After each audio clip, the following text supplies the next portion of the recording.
warahmatullahi wabarakatuh. Selamat pagi anak-anakku semua. Gimana kabarnya hari ini? Ya, hari ini kita akan belajar matematika kelas 11 mengenai limit fungsi aljabar. Silakan ditonton video pembelajaran yang sudah Ibu buat. Terima kasih. Materi yang akan Ibu bahas yaitu mengenai limit fungsi aljabar. Di mana materi ini adanya di kelas 11 semester 2. Limit fungsi yaitu suatu batas yang menggunakan konsep pendekatan fungsi. Jadi bisa dibilang limit adalah nilai yang didekati fungsi saat suatu titik mendekati nilai tertentu. Limit terdiri dari limit kiri dan limit kanan. X mendekati 2 pangkat min dibaca X mendekati 2 dari kiri, dan X mendekati 2 pangkat plus dibaca X mendekati 2 dari kanan. Manfaat untuk menentukan limit yang memiliki nilai tertentu seperti 0 per 0, tahingga per tahingga, tahingga dikurang tahingga, 0 pangkat 0, 1 pangkat tahingga. Bentuk umum dari limit yaitu limit fx sama dengan L, di mana X tidak boleh sama dengan C. Maka X mendekati nilai C. Sebuah fungsi mempunyai limit titik C jika limit kiri dan limit kanan bernilai sama di titik C. Sifat-sifat limit fungsi, misalkan fx dan gx adalah fungsi yang punya limit di x mendekati C, dengan k dan c adalah bilangan real, serta n adalah bilangan bulat positif. Maka berlaku sifat limit fungsi yang pertama, limit x mendekati C, k sama dengan k. Yang kedua, limit x mendekati C, C sama dengan C. Yang ketiga, limit k dikali fx sama dengan k dalam kurung limit fx. Yang keempat, limit fx tambah gx. Hasilnya adalah berarti limit fx ditambah limit gx. Limit fx dikurang gx hasilnya adalah limit fx min limit gx. Yang kelima, limit fx dikali gx sama dengan limit fx dikali limit gx. Yang keenam, limit fx per gx sama dengan limit fx per g. Limit gx hasilnya adalah limit fx per limit gx, di mana nilai limit gx-nya tidak boleh sama dengan 0. Cara menyelesaikan limit yang pertama dengan menggunakan substitusi, yaitu metode yang langsung memasukkan nilai peubah dari suatu variabel. Di sini ada contoh soalnya. Tentukan limit nilai dari limit x mendekati 3, 5 dalam kurung x kuadrat plus 2x. Nah, caranya tinggal kalian masukkan nilai, mengganti nilai si x menjadi angka 3. Yang pertama adalah kita keluarkan dulu konstanta atau angka 5-nya. Jadi posisinya angka 5 di depan soalnya. 5 limit x mendekati 3 dalam kurung x kuadrat plus 2x. Selanjutnya, karena ini bentuknya penjumlahan, kita pecah menjadi 5 dalam kurung limit x mendekati 3 x kuadrat plus limit x mendekati 3 2x.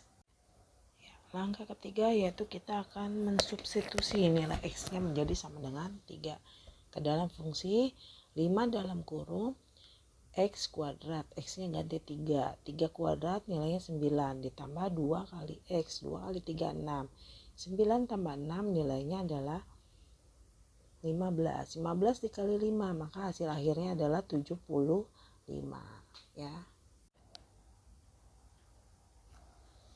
Yang kedua, cara mengerjakan limit aljabar yaitu dengan faktorisasi. Metode faktorisasi adalah metode cara pemfaktoran dilakukan jika nilai dari limit suatu fungsi bernilai tidak berdefinisi, misalkan 0 per 0. Dan biasanya untuk faktorisasi itu variabel x-nya berbentuk pangkat 2, pangkat 3, dan seterusnya. Dari sini ada contoh soal yang pertama untuk faktorisasi. Limit x mendekati 1, nilainya adalah x kuadrat plus 2x min 3 per x min 1. Nah, cara ini berarti kita faktorkan dulu Untuk yang X kuadrat plus 2X min 3 ya. Cara faktorannya seperti yang sudah Ibu ajarkan sebelumnya. Buat dua buah kurung untuk memfaktorkan, dimana X kuadrat itu faktornya adalah X dikali X. Nah, sekarang kita lihat angka terakhir, angka min 3. Nah, min 3 ini hasil faktornya adalah min 1 dengan plus 3. Nah, kenapa duanya kita dapat dari mana? Nanti hasil perkalian dari faktorisasi tersebut. X dikali X, X kuadrat. X dikali plus 3, plus 3X. Min 1 kali X, min 1X. Jadi 3 dikurang 1 hasilnya plus 2X. Min 1 dikali 3 hasilnya min 3. Yang bawah tetap nilainya X min 1. Jadi sekarang kita lihat atas sama bawah. Kalau ada yang nilai sama kita bisa coret. Kebetulan yang samanya itu adalah X min 1 per X min 1 ya. Nilainya adalah 1. Maka selanjutnya yang kita kerjakan hanya sisanya X plus 3. Berarti tinggal kamu ganti nilai X-nya menjadi angka 1. 1 tambah 3 maka hasilnya adalah 4. Ya, untuk yang ketiga itu perkalian sekawan. Maksudnya adalah soalnya biasanya berbentuk akar ya. Pecahan berbentuk akar pecahannya. Sini ada soal limit X mendekati 3. Soalnya adalah X kuadrat min 9. Yang atas yang bawah akar X kuadrat plus 7 dikurang 4. Nah, dari soal ini yang ada bentuk akarnya posisinya ada di bawah atau yang biasa disebut dengan penyebut. Ya, berarti kita kalikan faktornya. Soal awalnya ditulis lagi limit X mendekati 3 dalam kurung X kuadrat min 9 per akar X kuadrat plus 7 min 4. Sekarang kita kalikan dengan faktor sekawannya. Berarti tadi kan soal awalnya akar X kuadrat plus 7. Jadi yang di dalam bentuk akar tidak kamu rubah-rubah tandanya. Yang dirubah adalah awalnya min 4 menjadi plus 4. Yang bawah juga gitu sama. Akar X kuadrat plus 7 plus 4 ya. Sekarang karena yang atas nilai bentuk akarnya hanya 1, jadi ditulis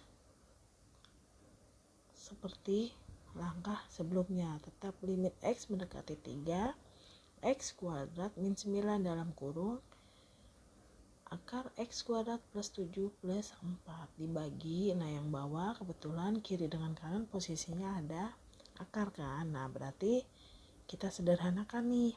Akar dikalikan akar, hasilnya akarnya akan hilang. Menjadi sisanya adalah X kuadrat plus 7. Pakai kurung ya. Nah, sekarang selanjutnya min 4 dikali plus 4. Min kali plus hasilnya min. 4 kali 4 nilainya 16. Langkah berikutnya limit X mendekati 3. Soal awal masih tetap kita tulis X kuadrat min 9 dalam kurung akar X kuadrat plus 7 plus 4. Nah, sekarang yang bawah X kuadrat, karena dia variabelnya hanya 1 makanya ditulis tetap X kuadrat. 7 dikurang 16 hasilnya min 9. Nah, sekarang kenapa ibu coret X kuadrat min 9? Karena nilainya sama. Jadi yang sama bisa kamu sederhanakan atau kamu bagi ya, sisanya kan 1. Nah, berarti yang bersisa dari soal ini adalah ya, jadi yang terakhirnya adalah limit X mendekati 3 akar X kuadrat plus 7 tambah 4. Nah, sekarang kita substitusi nih X nya menjadi angka 3. Hasilnya adalah akar 3 kuadrat ditambah 7 ditambah 4. 3 kuadrat itu nilai 9. 9 ditambah 7 sama dengan akar 16. Akar 16 kan nilainya 4. Berarti 4 tambah 4 hasil akhirnya adalah 8. Ya, gimana video pembelajaran yang sudah Ibu buat? Mudah-mudahan dapat bermanfaat untuk kalian semua ya.